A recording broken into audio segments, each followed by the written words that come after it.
Coasting in neutral, is it good for the engine? Is it bad for the engine? Do we actually save any fuel doing this?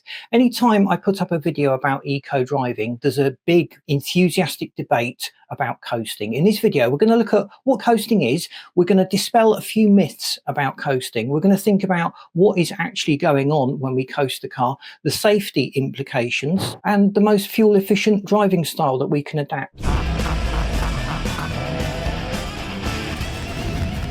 First up, let's define coasting. Coasting is where the car moves along with no additional input from the engine. The engine is not powering it along.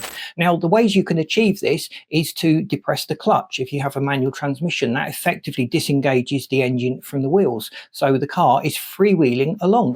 If you have an automatic, you might drop it into neutral, which achieves the same thing, and the car is freewheeling. And even in manual, I've seen drivers just kick it into neutral and just leave the car coasting. Now, the idea is that this saves substantial amounts of fuel when you go downhill, but does it? What is actually happening when we coast the vehicle? The placebo effect, we see the revs drop right down to 700 to 900 RPM. And in our minds, the engine's not making much noise.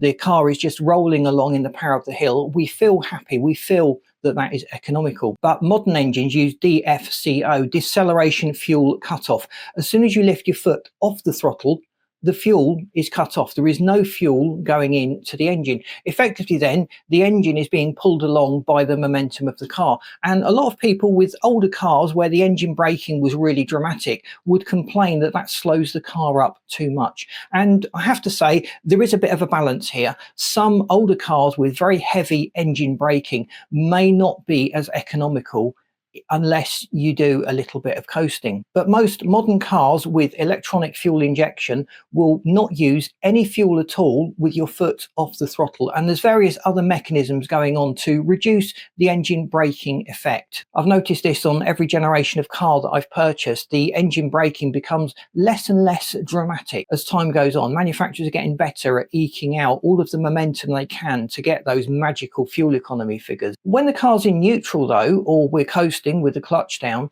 the engine is still spinning, but it now needs fuel to keep it spinning. So it's dribbling in a little bit of fuel to keep the engine ticking over. Otherwise, the engine will stall. If you have a hybrid, obviously something completely different is going on because it will revert to the electric motor. And again, no fuel is being used. The UK Highway Code, Rule 122, I think it is, states that we should avoid coasting along in the car. And it says it reduces driver control. Well, why is that? Well, as we're driving, we need to accept that we understand the balance of the car. If you're turning sharply, all of the weight goes to the front left. If you're turning right, or if you're turning left, all the weight goes to the front right. With the accelerator engaged and the engine, you can balance that. The weight is shifted more evenly to the outside of the car. And also, if we're on a decline, the engine braking can help. If we don't have engine braking and we're on quite a dramatic decline, the only way to arrest our speed is to use the brake. And you see drivers riding the brake down these really long hills, and that is causing a lot of damage to the braking system. It's heating up. Those brakes are going to fade at some point in the very near future when you need them because there's too much heat in the system.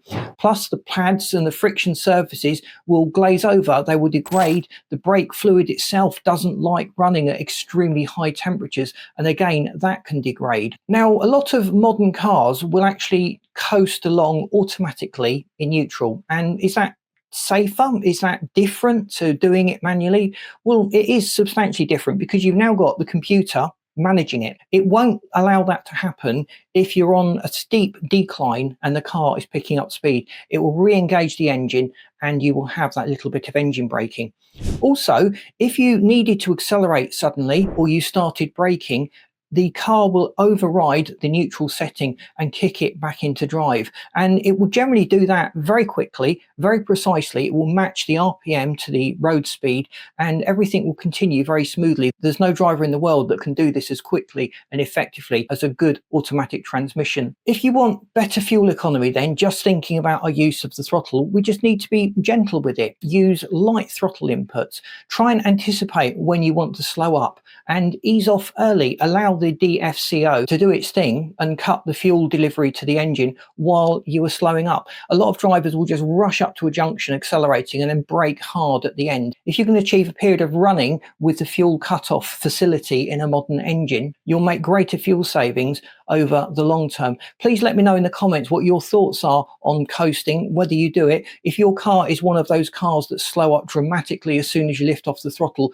let me know as well, because it's interesting to build up a picture of what drivers are actually fighting with. Is coasting actually illegal? Well, technically it's not. It is strongly advised against in the highway code. And if you had an accident and it was attributable to the fact that you'd been coasting along, your brakes failed because they'd overheated, or you were unable to steer out of the way effectively because the car wasn't in drive, you're going to have a very awkward conversation with your insurers and with the accident investigators that are investigating that collision. If you've enjoyed this video and found it useful, please boot the like button. That really does help us to get out there. If you haven't subscribed to the channel, we really do appreciate the subscribe. That sends a signal to the algorithm to recommend our channel to more people. And I've lined up this video and this playlist that you should find really interesting. Thanks for watching. See you in these next videos.